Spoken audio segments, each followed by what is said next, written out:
Hello everyone, today we're going to go through this really hot topic. It's about diffusion models and how it is used in medical imaging.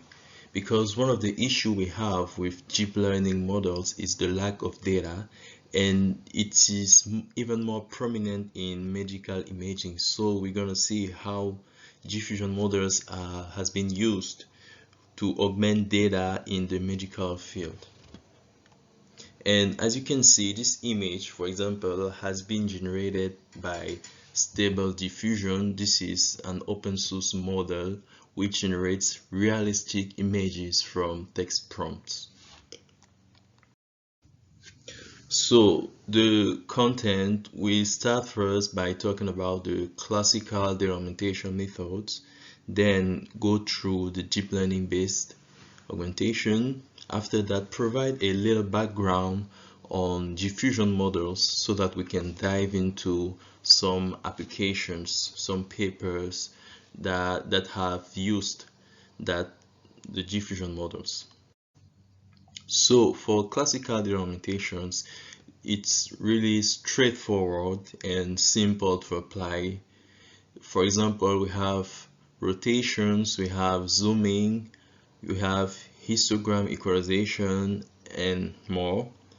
Also have scaling. For example, on image B, the original image A has been scaled, and for example, image D is the original image rotated. So those are the simple data augmentation methods that are widely used, but sometimes they lack some diversity. So that's why people tend to go to more advanced techniques. For example, for the deep learning based augmentation techniques, we have versional autoencoders. Well, this is how it works. We'll just provide a quick overview on that method. We have the input data X, and we have here an encoder. It downsamples it, and it tries to encode the input data into a latent space which generates the Z vector, and then the decoder, this is the decoder, is used in conjunction with Y hat to generate the image. Y is simply the label of that image, for this case, for example, or maybe just the input data, and all that process is what we use in versional autoencoders. And the image we can see here, we have different samples generated. The first three columns are images generated using versional autoencoders, and the fourth one, the first three are the generated one, and the fourth is simply the real one. We also have generative adversarial networks. Well, it works in we have two blocks in a GAN. First, we have the generator, which takes in a vector. It's simply a vector that we sample from a distribution. That distribution can be Gaussian or whatever, something else. And then this block, this neural network here, tries to generate an image, and then the discriminator role is simply to distinguish between the fake image and the real one. So the discriminator will try to improve at spotting the fake image, and the generator will try to improve at creating more realistic images. And after the training, this is what we can get. At the left we have the real image, and at the right we have the synthetic image generated by that GAN. Now let's get into diffusion models. You can see here an image of a synthetic image generated by different models.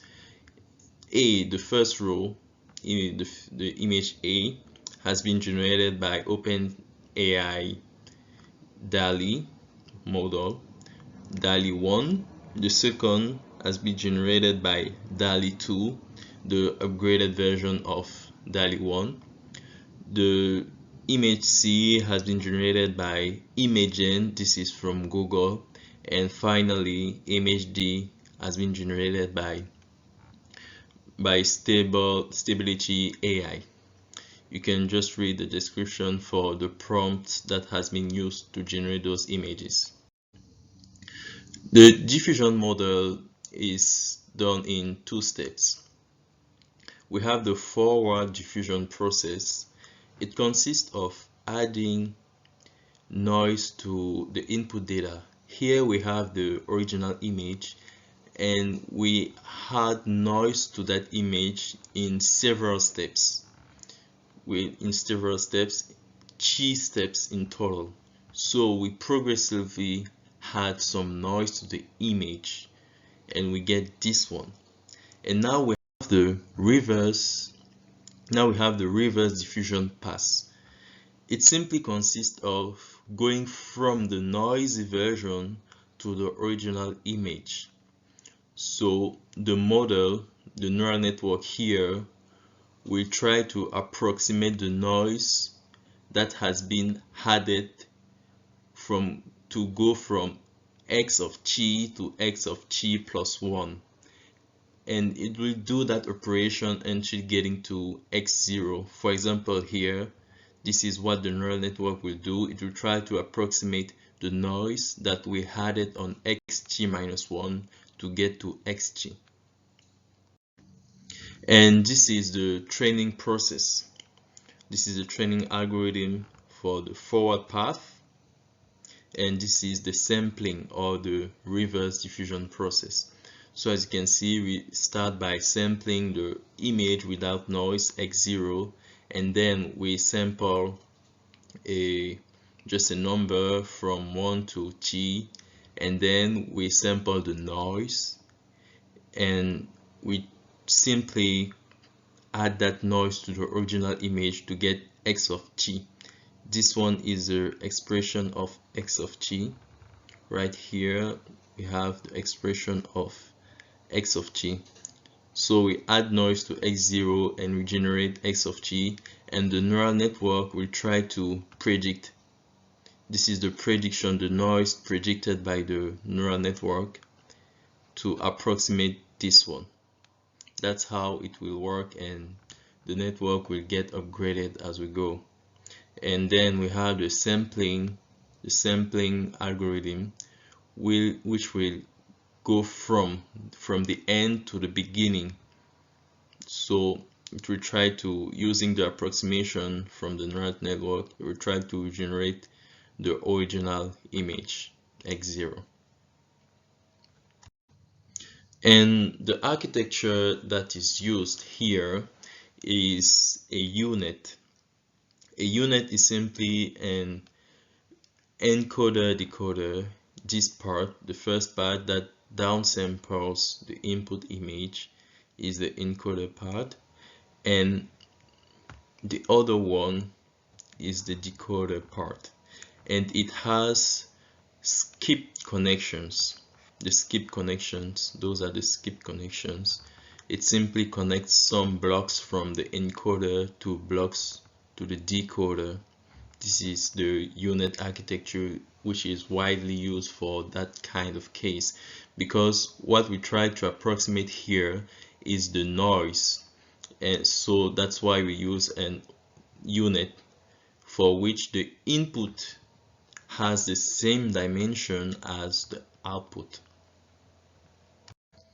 Now let's get into the applications. We present here the first one, the first application. This paper is from those authors, Azrat Ali et al. It's called Spot the Fake Lungs. It simply consists of generating synthetic X-ray images from lungs. So the authors used the DALL-E that we talked about previously to generate some synthetic images and presented 40 of them to experts that tried to say which one was real, fake, or unsure. So the radiologists try to assess how realistic those images was, and before the experiment they were not told if it was a fake image or not, so that they can assess it objectively. And out of it we have the X-ray images and the CT, because they generate X-ray images and they also generate CT images.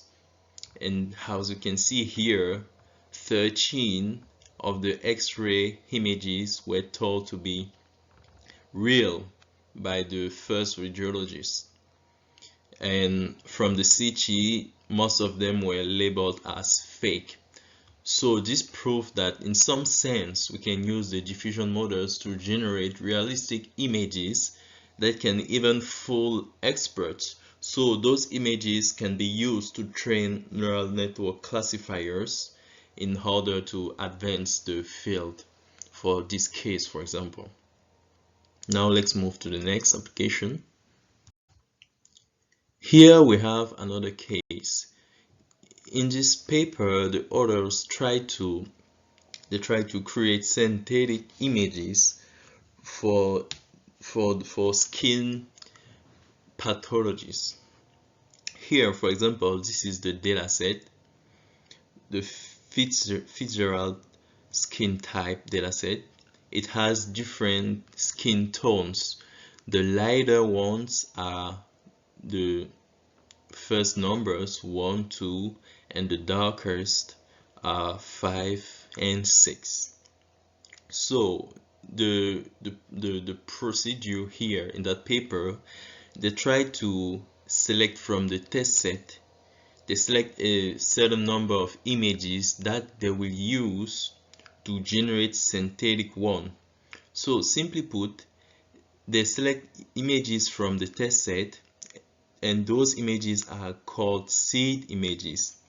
So those images taken from the test set along with a specific text prompt are used as input to create the synthetic images, and then they will try to compare how those synthetic images affect the performance of a classifier. A classifier which goal here is to detect the different types of skin pathologies. So they will train a classifier which only uses the original images, real images, and then they will train another classifier that uses the original and the synthetic images. And here is the result of that study.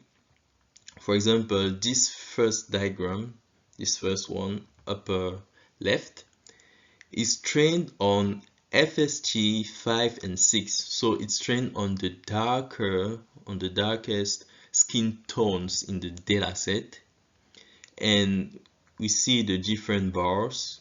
The first color, the lighter one, is training set only. So the model has only been trained, the classifier has only been trained on the dataset images.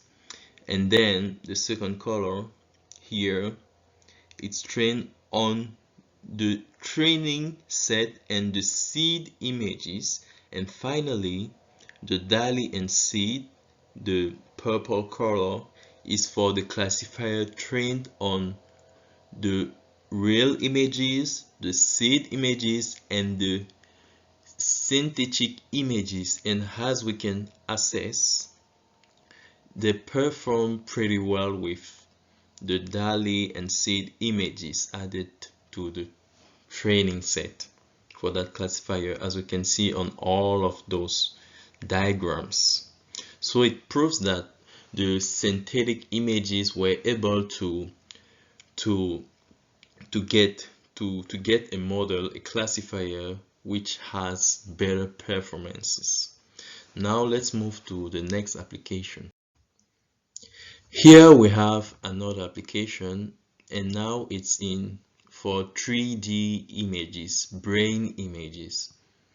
Also using diffusion models, the authors were able to generate a pretty huge, in some sense, data set of 100,000 brain images. They were generated using latent diffusion model. It's another kind of diffusion model. We have several of them. And added to that, they also use some condition variables such as sex, age, brain volume, ventricular volume to control the aspect of the brain image that is generated. So the input image from the real data set, which is used to generate the synthetic one. So the input image along with those conditioning variables are the input data of our model, of the model here.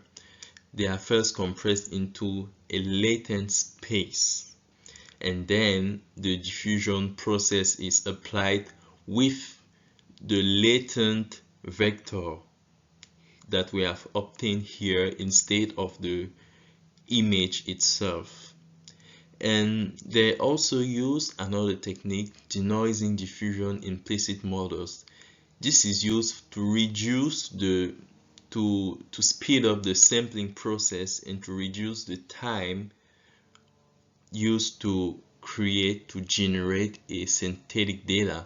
So after training the model without the denoising diffusion implicit models, it took more than 100 seconds to generate a single sample, a single synthetic image, and using this technique they were able to reduce it to 7 seconds.